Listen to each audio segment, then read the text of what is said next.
The Nikki Clarke Show, transforming lives one story at a time.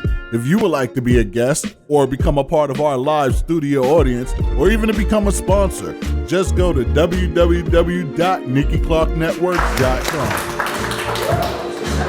Okay.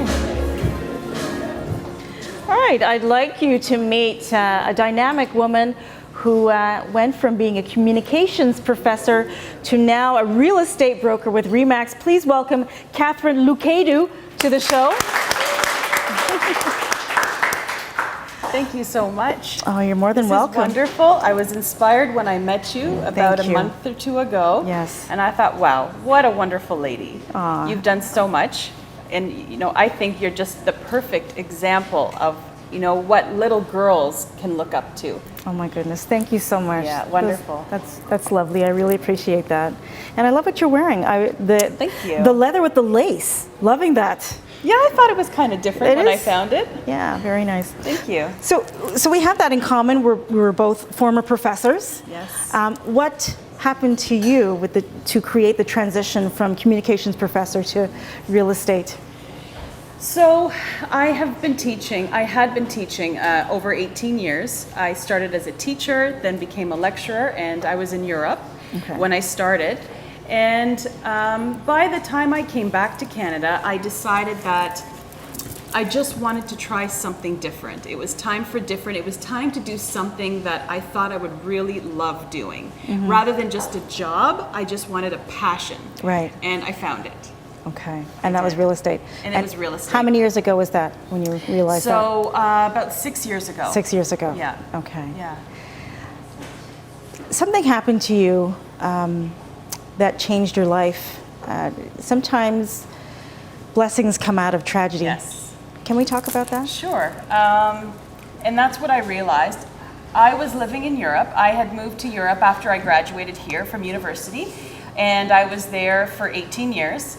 But 2 years before I left, which was about 9 years ago, I was going to bed one night and I had a heart attack. Oh I didn't know what was happening. I mean, I was fine, I was healthy, there was nothing wrong with me. Got into bed, got out my book to read, and all of a sudden, I just started feeling pain, and I got up. What was the pain? Was it in your arm? It was actually my back, and they say that most women, when they have a heart attack, it starts in the back. It starts in the back. And it's not a back pain, so don't be worried if you have back pain. It's actually, you feel like you are being crushed by two walls. Wow. Slowly. And so as soon as I got out of bed, my arm went numb, and that's when I realized, okay, I'm having a heart attack. Quickly, my husband got me in the car because we lived in a rural part. I was on an island in the Mediterranean, and we lived outside the city. So got me in the car, rushed me to the closest hospital, which was about 15 minutes away. I think we got there in 8.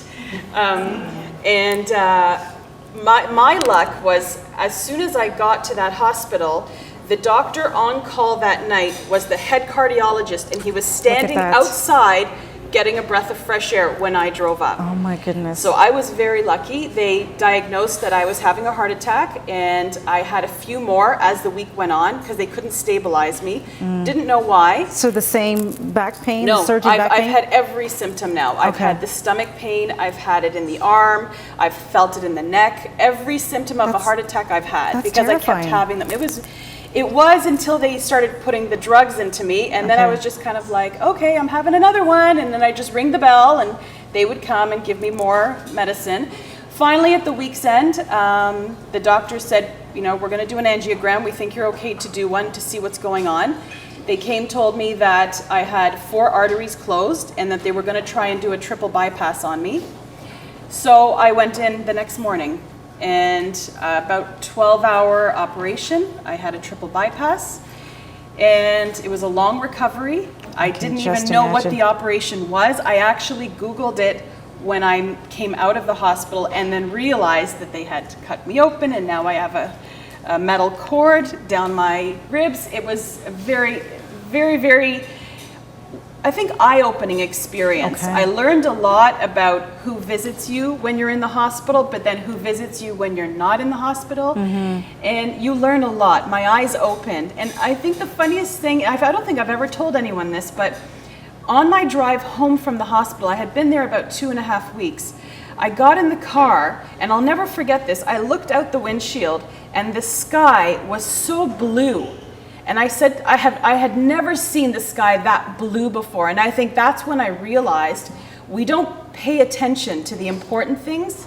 You know, I think we pay attention to what we have to do next, and where do I have to go, and what do I have to do. And we never sit back and just say, where am I now?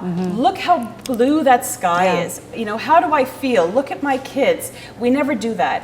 And I think that's when I first realized I need to start doing that. I need to start like looking at the blue sky. I need to start paying attention to now. And that's what sort of started all my changes right after that, once I recovered. Were you going through a lot of stress to bring this on?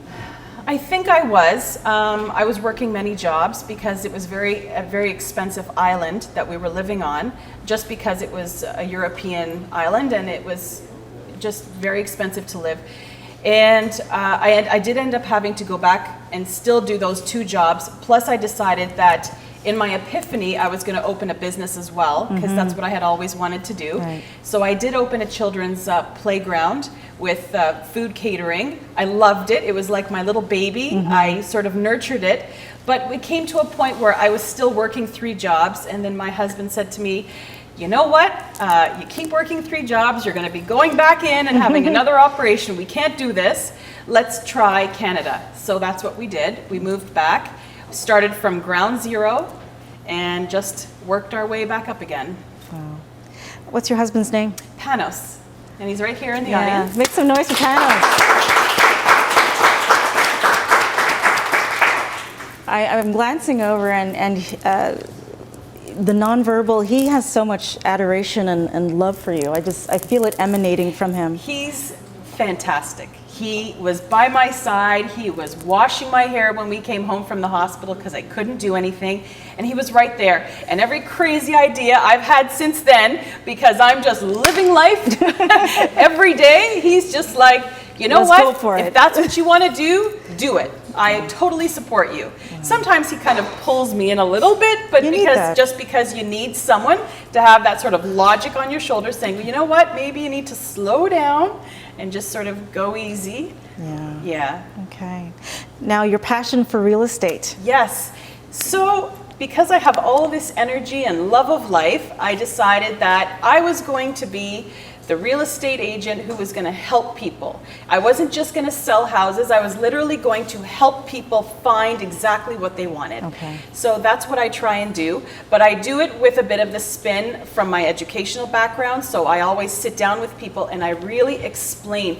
I will never do an offer unless I've gone through the whole thing and they really understand what they're getting into. Okay. Because for me, it's not about making that quick buck, it's actually about helping them. And the funny thing is, some people kind of doubt realtors because they kind of put us all under this one umbrella of a person. Right. But once they actually start realizing, oh, you know what, she may actually be different, she's helping us, she hasn't asked for anything in return, and that's what I do now. I just give. Because I just see how happy they are once we can go through the transaction and they feel good and it's stress-free. Okay. And so it's working out well. It's working out great. You also have a women's group. You want to talk about that? Yes. So I work in Caledon, and it's a large area, but it's a small area. So it's still a little bit tight-knit. And I realized when I was moving people into the area that people weren't really meeting each other. People kind of drive into their suburban garages and then drive back out. And there really isn't this communication between neighbors. Like when I used to work in Toronto and you're kind of shouting over to the neighbor on the porch beside you and how's it going? We didn't have any of that. Okay. And I thought, what a shame. So I started this group one morning at 6:30. I thought, you know what? I'd really like women to get to know each other once again.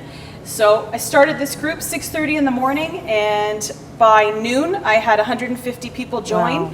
And we're 5 months later. There's about 600 women in the group. I organize events for them to get to know each other, to meet each other. I find a lot of women are at home minding their kids, doing home businesses. They don't really have an outlet of what's going on in town.